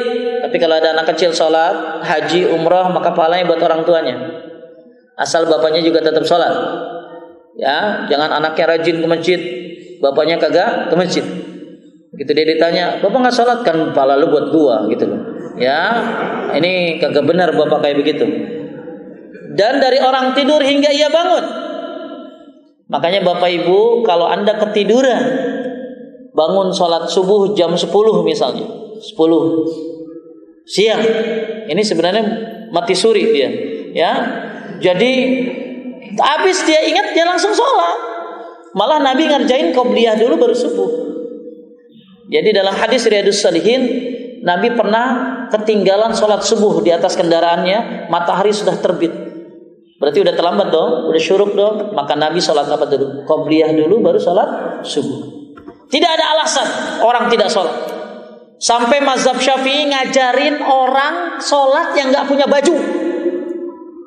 Jadi orang yang sholat gak punya baju, dia tetap harus sholat, tapi dia menutup anggota auratnya dan sholat sambil duduk. Bahkan kalau ada di tempat itu najis, dia ajarin cara sholatnya bagaimana. Makanya tidak ada keringanan untuk meninggalkan sholat kecuali ketiga orang ini. Apa tadi? Orang gila sampai dia sadar, anak kecil sampai dia balik. Satu lagi? orang tidur sampai dia bangun. Ya, makanya tidak ada. Ya, Ustaz kalau yang pingsan gimana? Ya Pak ya, ada yang pingsan sampai berapa? 3 hari. Pernah ada sahabat Nabi SAW pingsan 3 hari. Maka setelah 3 hari pingsan, maka dia bayar sholatnya. Makanya kalau orang pingsan, ya ada berapa pendapat. Pendapat yang pertama tidak perlu diganti karena dia pingsan. Pendapat yang kedua diganti asal pingsannya 3 hari. Tapi kalau di atas 3 hari tidak perlu diganti. Ya, misalnya ada orang koma Pak setahun. Begitu bangun bapak kasih tahu, dikodok sholatnya ya. Dia pingsan lagi Pak. Ya. Jadi kalau di atas 3 hari yang nggak perlu dikodok, ya. Tapi ada yang 3 hari dikodok karena apa tadi? Karena dia pingsan sampai 3 hari. Ya, sahabat Nabi pernah terjadi. Tapi ada yang bilang nggak usah karena dia nggak ada. Nah ini ada cerita, ada jamaah saya kena penyakit kebalikan dari insomnia. Kalau insomnia itu apa? Susah tidur. Ini gampang tidur. Dia gampang tidur, susah bangun. Dia salat duhur di Masjidil Haram. Tidur Pak, lagi sujud, padahal lagi berjamaah. Bangun asar. Insya Allah. Bangun asar. Ya dia lihat orang pada kemana orang udah pada beres gitu. Ya dia cerita sama saya, dia bangun asar. Apa yang harus saya lakukan Pak Ustaz? Wudu lagi, lalu sholat. Ya nggak ada, sholatnya jadi hilang. Pernah ada lagi ada bapak-bapak. Nah, ini artis ini mah kejadian. Saya sholat di Madinah. Kalau di Madinah kan serba enak, betul kan? Karpetnya, AC-nya, bikin ngantuk. Ya, saya sholat di sini. Ini bapak-bapak, ini ada artis ini. Entah kenapa, begitu sujud semuanya nikmat kan sujud itu Pak. Kita bangun dia masih sujud. Allahu Akbar kata imam, dia masih sujud. Ya harusnya kan yang sebelahnya ngasih tahu Pak. Harusnya sebelahnya pakai gitu, ya nggak apa-apa atau dicolek. Tapi yang sebelah ini diamin aja. Jarak saya kan jauh, nggak mungkin saya ikut gitu, nggak mungkin. Ya, jadi akhirnya tuh orang tidur aja, sujud aja terus. Kita padahal udah berdiri, begitu Allahu Akbar, rukuk, ya bangun. Dilihat orang-orang udah pada rukuk, jadi ikut rukuk kan. Rukuk, sujud. Terus dia salam, pede banget salam lagi. Assalamualaikum, assalamualaikum. Saya bilang, kamu bayar satu lagi, tambah satu lagi. Ya, tambah satu lagi. Ini bapak-bapak ibu sekalian yang kenal Allah. Termasuk kita harus peduli terhadap orang-orang yang salah sholatnya. Ya, apalagi kita ngerjainnya ini di waktu pagi. Maka dalam sebuah riwayat disebutkan, ini ada di kitab Shalatul Mu'min. Siapa yang pagi-pagi ingin belajar kebaikan, seperti ini belajar kebaikan, atau mengajar kebaikan seperti saya, atau ngajarin orang yang salah maksudnya, maka dia dapat pahala haji. Asal dilakukan apa tadi? Di waktu pagi. Ya, makanya ada bagus kita kalau ada yang salah langsung kita betulin, khususnya dalam masalah sholat. Seperti halnya tadi, yang artis itu langsung ini saya suruh tambah sholatnya satu, dia tambah, kemudian dia sujud sahwi. Karena dia mungkin nggak dengar atau apa. Ya, dan kita harus peduli tentang masalah sholat ini. Ada orang kalau salah begini, Pak. Assalamualaikum warahmatullahi. Assalamualaikum warahmatullahi. Pernah lihat orang begini? Harus dikasih tahu. Boleh tahu dalilnya apa? Takutnya dia punya dalil. Gak tahu, saya cuma ikut-ikutan aja Pak Ustaz. Zaman dulu ada yang kayak begitu Pak. Tapi Nabi kemudian mengasih tahu, janganlah seperti buntut unta. Maksudnya seperti begini, seperti ini. Ya, kita harus kasih tahu karena ini salah. Ada lagi yang banyak orang salah tuh, dia nggak ikut rukuk, tapi sholatnya bareng gitu. Kalau sholat berjamaahnya disebut dapat rakaat itu apa? Kalau dapat rukuk kan, 4 mazhab sepakat. Ya, ada bapak-bapak. Kita udah dapatnya iktidal, ya, terus tahiyat dia salam bareng sama kita. Apa yang Anda lakukan? kasih tahu, Pak, Bapak nggak dapat ruku tadi, maka tambah sesuatu. Dan jangan pikirin dia nanti marah atau apa. Tugas kita memberitahukan sholatnya yang benar seperti apa. Nah, kejadian sama saya juga soalnya. Bapak itu sholatnya nggak ikut ruku, nggak keburu. Dia salam barang kita kasih tahu, Pak, tadi nggak dapat ruku, Bapak tambah satu. Oh gitu ya? Ya. Langsung aja Pak salam. Nggak apa-apa, coba ngobrol. Nabi juga pernah begitu sama. Ya, malah Nabi udah pindah ke tempat lain. Ya, ini dia tambah satu, kemudian dia salam. Ya, tapi ada juga bapak-bapak begitu dia nggak ikut ruku, dia tahiyat akhir, dia assalamualaikum, assalamualaikum. Saya kasih tahu, Pak, kurang satu Pak. Udah cukup. Ini nggak mau gitu loh. Ya, nggak mau tambah. Ya karena sholat ini amal yang terbaik. Kalau dia sholatnya salah gimana? Ya, kita harus peduli dengan orang-orang tentang masalah sholat ini. Jadi sholat tidak diwajibkan kepada 3 orang ini. Ya, gimana tentang orang yang ketiduran? Itu tetap dia harus sholat. Ada kejadian waktu di Madinah, mungkin capek. Ada suami istri datang ke Madinah di hotel, lalu dia sholat maghrib dan isya di hotel. Rencananya mau tidur jam 7 maghrib, nanti bangun isya jam 9, tinggal makan, kan udah maghrib isanya, karena jet lag mungkin. Akhirnya dia tidur Pak, begitu tidur jam 9 bangun, kan udah sholat maghrib, udah sholat isya, datang ke restoran, tapi orang di restoran itu pada teriak, kemana aja lu? Ada saya di kamar. Enggak, saya ketok-ketokin. Ternyata orang ini tidur 1 hari. Jadi tidur maghrib, bangun lagi isya jam 9. Berarti ninggalin sholat apa? Subuh, duhur, asar, maghrib, isya. Masya Allah. Bagaimana dengan cerita Al-Kahfi ya? Tidur berapa tahun? 300 tahunan. Ya, bapak ini tidur. Masa ternyata dia tidur seharian. Apa yang dia lakukan? Sholatlah lagi apa tadi? Subuhnya, duhurnya, pada hari itu juga maghribnya, isyanya. Karena dia tertidur. Ya, kuasa Allah. Saya dengar begitu langsung, Shadaqallahul azim. Allah bisa menghadapi apapun yang terjadi. Ya. Bahkan banyak bapak-bapak kalau sholat subuh pun sambil tidur, ya, malah sambil nguapnya luar biasa, wah, seperti itu. Ya, ini subuh ini cuma 2 rakaat, tapi pahalanya besarnya luar biasa. Kalau kita bicara tentang keutamaan sholat subuh, masya Allah, orang-orang yang rajin sholat asar dan sholat subuh atau isya dan subuh, termasuk orang-orang yang dijanjikan untuk melihat Allah nanti pada hari kiamat. Ya, makanya yang belum biasa, yang sholat subuhnya cuma member Sabtu Minggu, ya, coba diperbaharui membernya, ya, diperbaharui membernya, jadi member 5 waktu, syukur-syukur. Kemudian berapa peringatan dan catatan, anak kecil berusia 7 tahun sudah masih diperintahkan untuk sholat, dipukul jika telah mencapai 10 tahun, ya, anak kecil yang 10 tahun boleh dipukul. Kemudian nomor pukul ada tempat yang tidak berbahaya. Halaman 218, apabila anak kecil masuk pada usia balik atau orang kafir masuk Islam dan wanita haid, nifas, tak suci sebelum waktu salat sekurang salat, maka wajib menaikkan salat tersebut. Jadi misalnya ada orang masuk Islam jam 2:30 sore, maka dia harus salat duhur. Ya. Nah, ini wajib karena dia masuknya pas waktu itu, ya.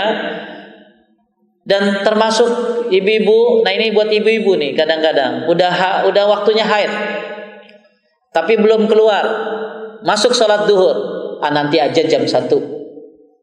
Akhirnya keluar haidnya jam 12:30. Apa yang dilakukan nanti? Bu, saya ulangi, ibu-ibu udah waktunya haid, tapi belum keluar-keluar, masuk duhur, harusnya kan langsung sholat. Walaupun 1 rakaat tiba-tiba keluar berarti batal sholatnya, tapi selesai tugasnya. Tapi ada yang akhirnya dia nanti aja sholatnya jam 2, akhirnya jam 1 keluar darah haidnya. Apa yang dilakukan? Ulama ada 2 pendapat. Yang pertama, dia tidak perlu mengganti sholatnya tapi dia berdosa dan bertobat kepada Allah. Ya. Yang kedua, dia ganti salat.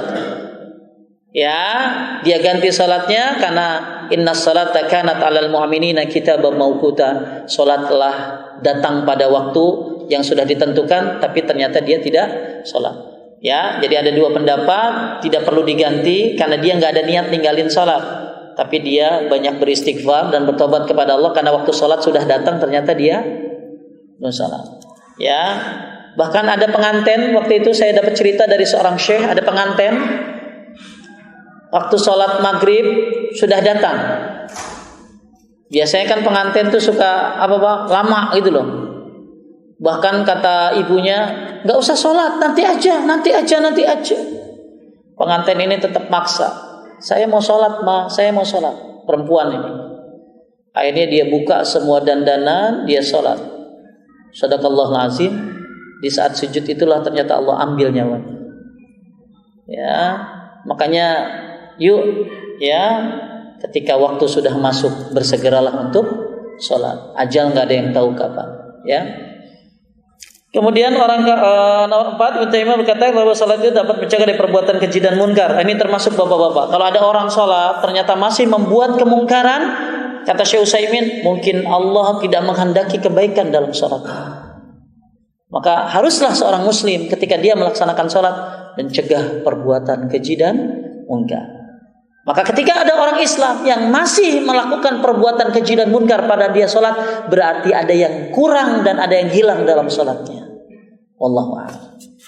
Selesai tentang pembahasan hukum-hukum sholat. Nanti kita bahas waktu sholat. Ada yang mau nanya mungkin?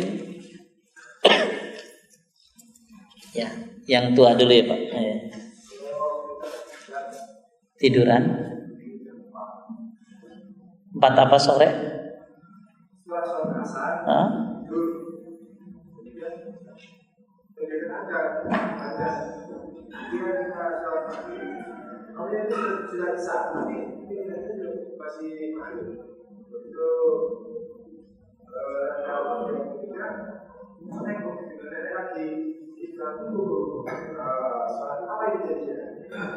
Jadi Bapak sholat asar,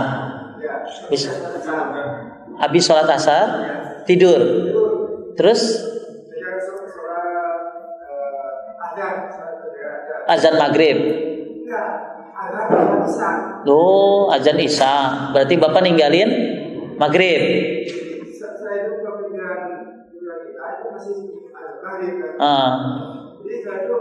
Waktu sholat isya pun kita tidak ternyata setelah kita itu berarti yang tadi ya berarti Bapak maghrib lagi terus jadi Bapak sholat maghrib di waktu isya ya? Ya, sholat maghrib di waktu isya ya, oke. Sholat maghrib di waktu isya padahal sudah masuk isya ya, udah maghribnya sah, tinggal sholat apa yang belum?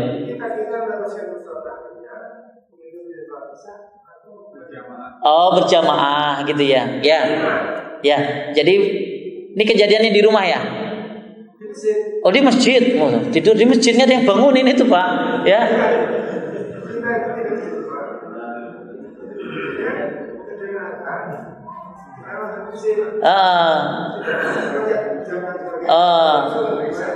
Ternyata itu azan isya. Nah, Bapak lagi sholat. Nah, kan masih ada jeda waktu, enggak? Ini lagi berjamaah.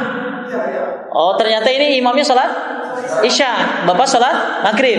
Nah, berarti Bapak pas rakaat ketiga tahiyat akhir aja. Tahiyat akhir sampai imam tadi berapa? Jadi jangan pas lagi pas 3 rakaat kan imam bangkit. Ya Bapak jangan nanya sama sebelah gitu loh. Karena ada ibu-ibu gitu ya, ada ibu-ibu sholat dia lupa rakaat 3 atau 4. Dia tanya sama sebelahnya, Pak, ada 3 apa 4 ya gitu ya. Terus yang sebelah jawab pula gitu loh. Ya. Nah, jadi Bapak kan udah 3, langsung tahiyat akhir. Tahiyat akhir, tungguin sampai imam beres rakaat keempat. Imam salam, Bapak salam. Berarti Bapak belum salat apa? Isya. Jadi Bapak isyanya.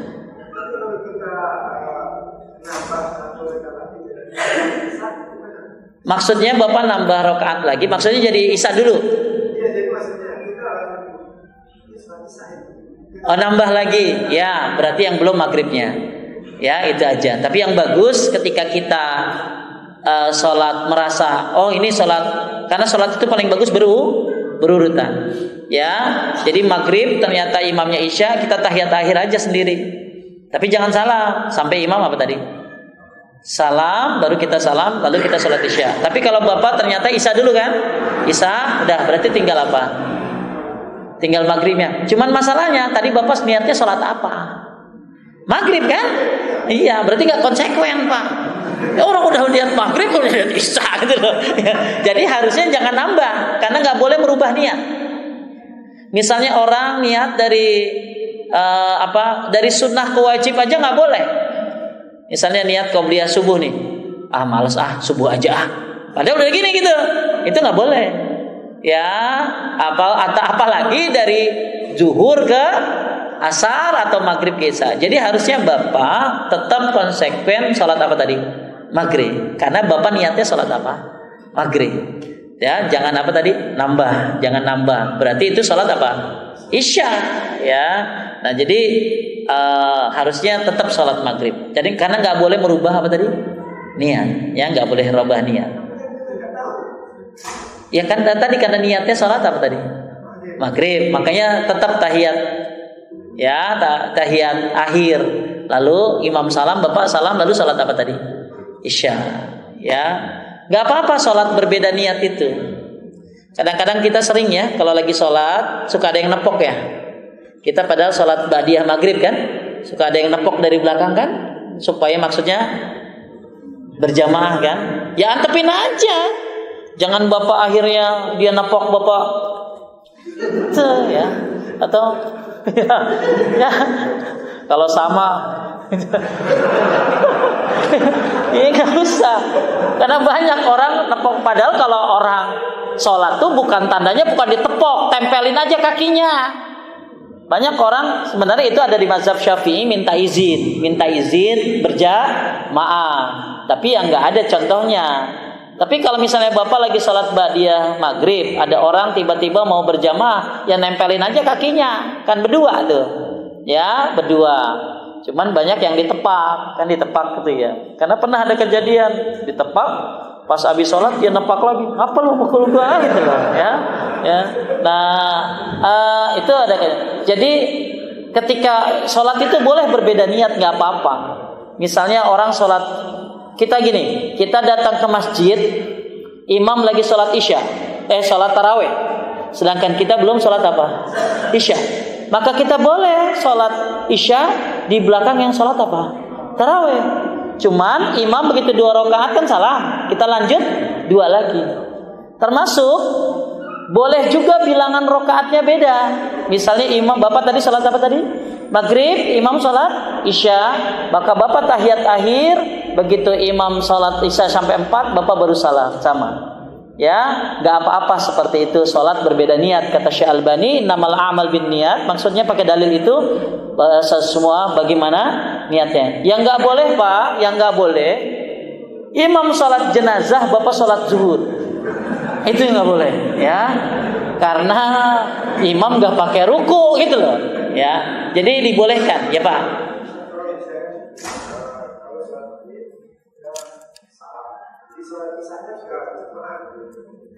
Ya dibolehkan juga, tapi kalau saya lebih milih selesaikan.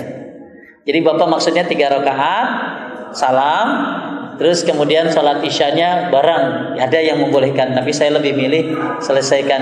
Ya takutnya rangkus Pak, ya. Udah dapat maghrib, dapat isya. Jadi pilih, saya lebih suka 3, Bapak diam, lalu salam, lalu isyanya sendiri. Ya, walaupun ada pendapat yang membolehkan dia salam lalu sholat sendiri, tapi maghribnya nggak dapat jamaah, karena Bapak keluar dari apa tadi? Jamaah. Makanya lebih baik maghribnya berjamaah, isanya apa tadi? Sendirian. Makanya kalau kita sholat akhir waktu harus tahu diri ya Pak ya. Gimana cara sholat akhir waktu? Misalnya udah mentok nih, jangan sampai begini ya, kita sholat Allah, ini sholat asar nih, Allahu Akbar, tiba-tiba azan maghrib. Allahu Akbar, Allahu Akbar. Sah? Sah apa enggak? Sah apa enggak? Hanya mazhab Abu Hanifah yang bilang sah, yang lain tidak sah. Jadi sah itu kalau udah 1 rakaat. Jadi kalau Bapak Allahu Akbar naik rakaat kedua azan maghrib, sah sholat. Karena udah apa? 1 rakaat. Ya, karena enggak, terusin aja. Cuman masalah diterima ya urusan Allah. Tapi secara fikih itu belum 1 rakaat. Maksudnya gini Pak, Allahu Akbar, Allahu Akbar, Allahu Akbar, ya terusin aja. Cuman tadi secara fikih sebenarnya tidak, karena belum apa tadi? 1 rakaat. Ya, jadi ya udah nggak sah deh gua. Ya udah salat kan. Tapi makanya kalau sholat akhir waktu kita cepetin.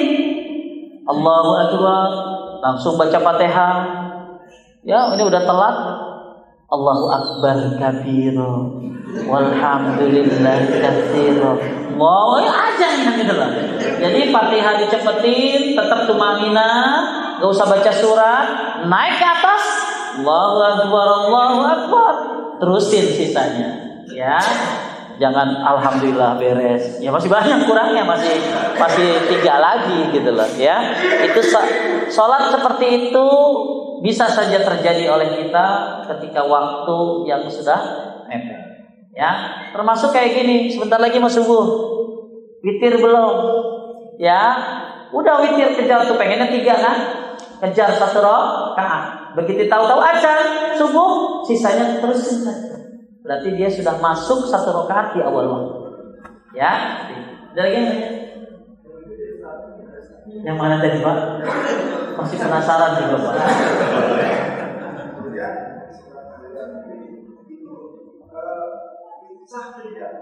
Yang isanya tadi.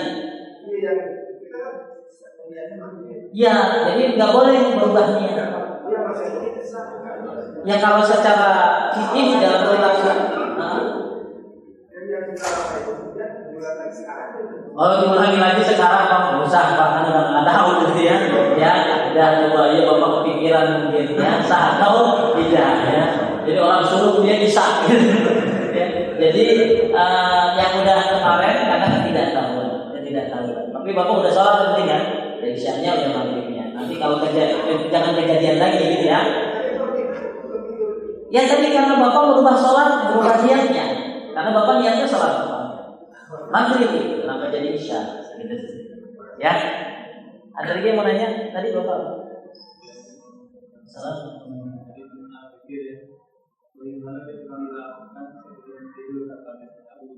Gak apa-apa, witir habis isya itu boleh. Bahkan orang-orang dulu melaksanakan witir sebelum tidur karena takut mati.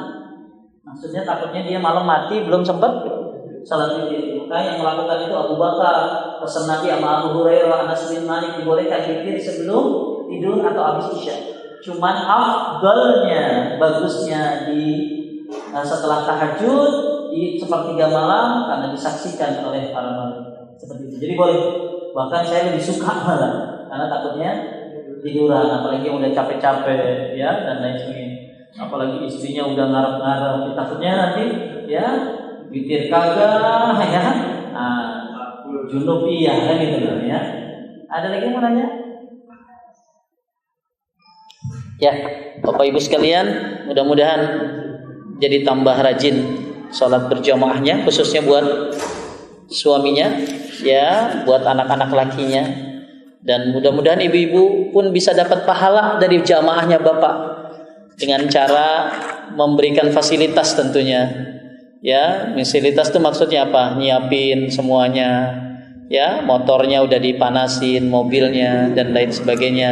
Jadi ibu-ibu tetap dapat pahala dari situ, ya, buka gemboknya gitu loh. Karena ada bapak-bapak yang ngeluh karena rumahnya gede, lantai 3, dia harus buka ini, buka itu, maka istrinya supaya dapat pahala dari suaminya berpartisipasi supaya ya bisa suaminya sholat berjamaah, ya, dibukain, disediain semuanya. Malah kalau bisa disetirin ke masjid, ya, Pak, silakan gitu ya. Kayak orang cacat aja suaminya, ya, udah ya sholat seperti itu, bagus. Ya, berarti ibu, karena ibu kan sholatnya di rumah. Ya, kalau mau sholat berjamaah di masjid juga boleh buat perempuan asal izin suami, nggak pakai parfum, ya nggak boleh. Istri pakai parfum sholat di masjid. Kalau mau sholat di rumah boleh. Kemudian nggak dandan boleh, nggak apa-apa. Karena ada ibu-ibu yang ke masjid tuh kayak orang jatuh dari motor. Ini merah gitu ya. Nah itu nggak boleh itu kayak begitu dia. Terus saya juga melihat anak-anak yang laki-laki ada kewajiban sholat di masjid. Sedangkan bapaknya kan di kantor kerja, maka anterinlah sama ibu ke masjid. Anterin naik motor, ya naik mobil, ya biar membiasakan anaknya sholat ke masjid. Itu juga saya nggak bisa karena saya ngajar anak saya yang kelas 3 SD kan harus ke masjid, maka istri saya yang nganterin. Ya, mudah-mudahan itu bekerja sama dalam apa tadi? Pahala. Apalagi di samping masjid di rumah saya itu ada mie ayam, ada nasi goreng, maka anak saya sholat, istri saya makan di situ gitu ya. Pulang ya, jadi sekalian gitu loh ya, sekalian. Intinya yuk bekerja sama dalam memerintahkan keluarga menuju masjid. Terakhir ada seorang syekh ditanya, "Syekh, betapa berat saya membangunkan anak saya sholat subuh di masjid." Syekh menjawab, "Bagaimana caranya kalau supaya anak saya ini gampang sholatnya, ke masjidnya gampang?" Ya, maka Syekh menjawab, "Gimana kalau rumah ibu kebakaran? Kalau rumah ibu kebakaran tuh anak ibu bangunin enggak?" "Ya pasti saya bangunin dong, Syekh." Maka Syekh menjawab, "Gimana kalau datang tuh api neraka? Apakah Anda tidak takut anak Anda masuk neraka?" Karena banyak ibu-ibu yang membiarkan anaknya tidur, nanti aja, ya. Padahal kewajiban seorang ibu membangunkan anaknya, lalu memerintahkan anaknya untuk sholat di masjid. Semoga keluarga kita insyaallah termasuk orang-orang yang melaksanakan sholat. Ya, Rabbi ja'alna muqimas shalah wa min dzurriyyatina. Semoga Allah jadikan keluarga kita orang-orang yang